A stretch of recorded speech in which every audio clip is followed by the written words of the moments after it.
And here we have the one and only Alexandre Kantorow, who came just after his concerts. Thank you so much for being here. Of course, it's the most funny interviews, generally. There's no filter after a performance. Yes. How do you feel, literally minutes after coming off stage? Do you have a lot of adrenaline? Does the adrenaline last for hours? Take us into the sort of immediate moments after a concert. I don't know, it depends really on the concerts. Generally, recitals tend to be more calm. For me, it's really a sort of introspective, but orchestra, they are always full of energy, and especially a piece like that, because every minute you have to switch character, and you constantly are under a rhythmic pulse by the orchestra, so yeah, you never really have moments where, except from the slow variation, that's beautiful to really just take your time and just enjoy the music. Otherwise, everything is so precise and sharp. So yeah, I'm still under a lot of adrenaline. Yeah. It's interesting you touch on the difference of a recital versus with an orchestra. Are you, and I was thinking about this during the encore, are you very aware of the orchestra watching you? Particularly if it's an encore like that. Is it something that enters your brain, or are you in your own world? No, the joy of the encore is really the moment where it's finished, you just have a gift, and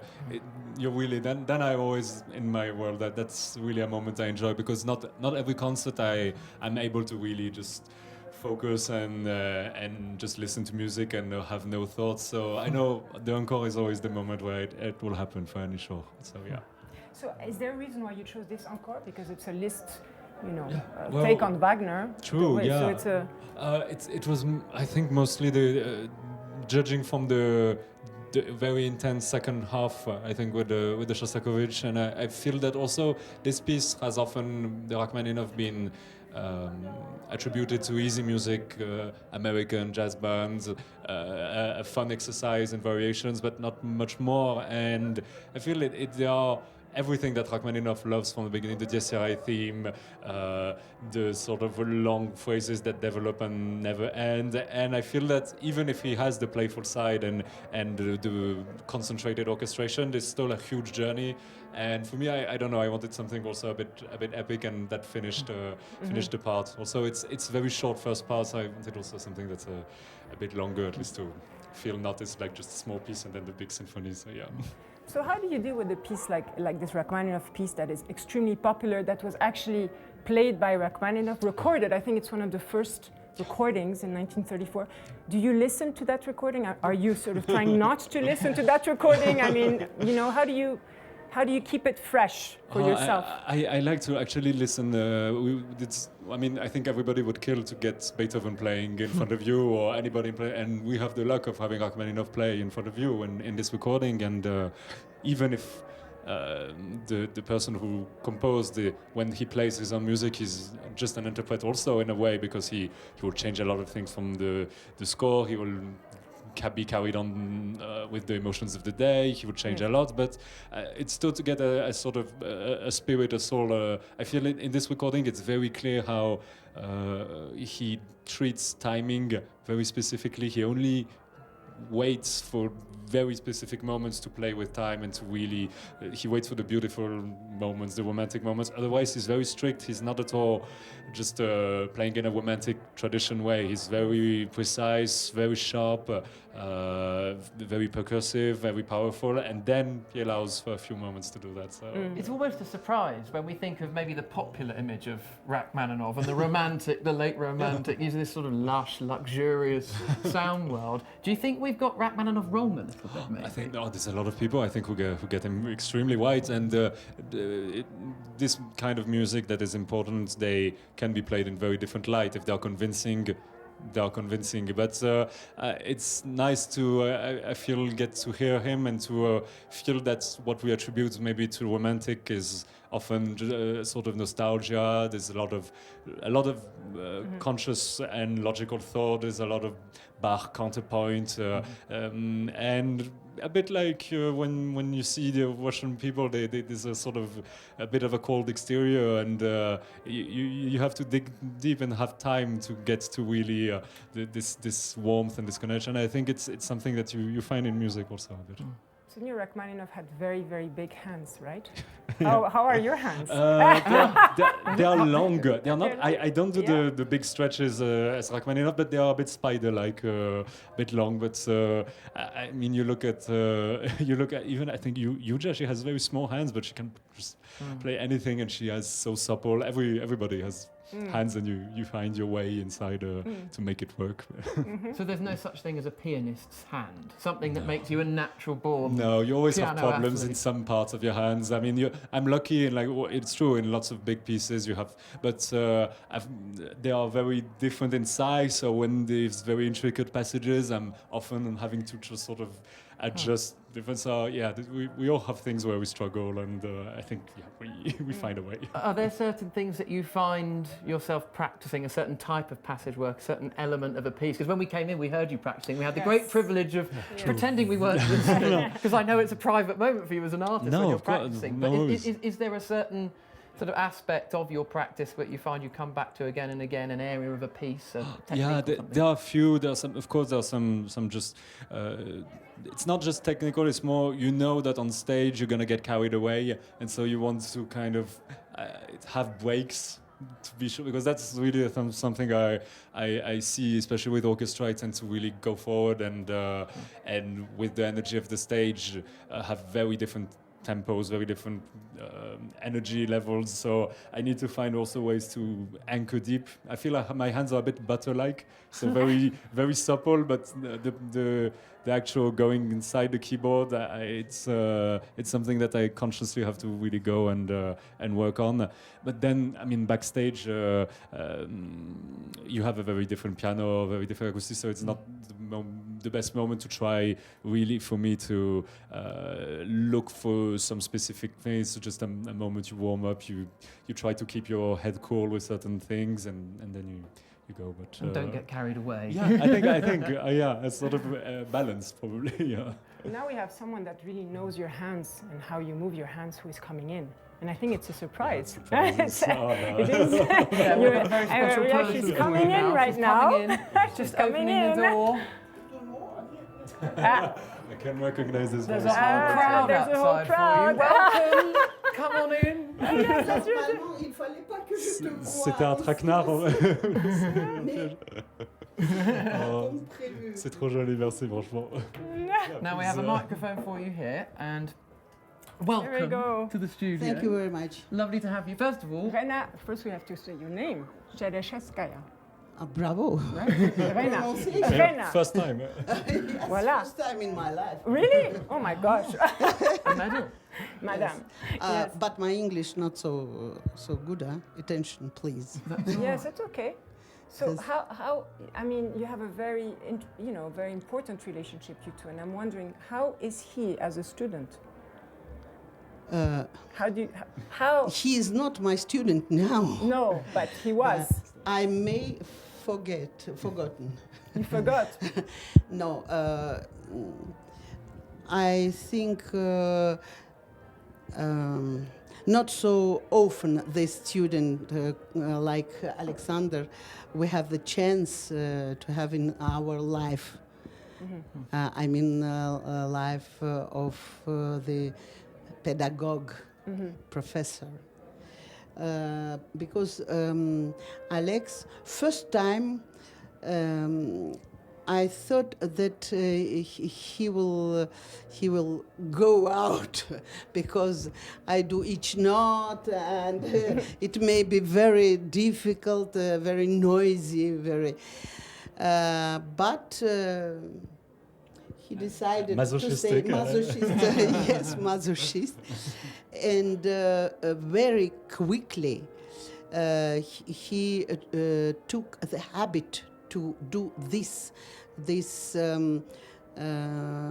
work, if you want, and practice each note himself.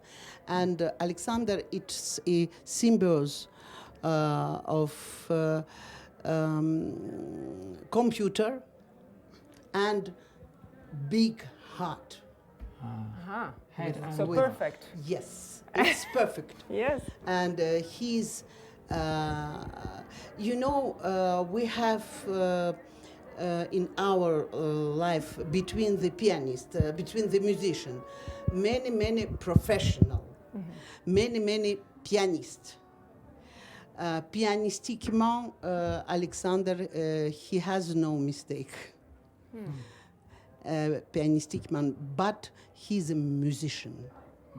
And this combinaison, Yeah. if I may say, it's a perfect pour d'être artiste. Et artiste, it's a high mention for the artist. If you want to be artist, you have to be artist, but it's not so easy. Yes. Of course. You know? Yes. Alexandre, You, how Alexandre? do you... Many compliments. I know. But when I'm In class, with- it's not at all like that. yes, that I want to say. When we in our class, I'm not like this. Not sorcière, non plus. I hope. But I remember you. One of the first things the first public concert we did.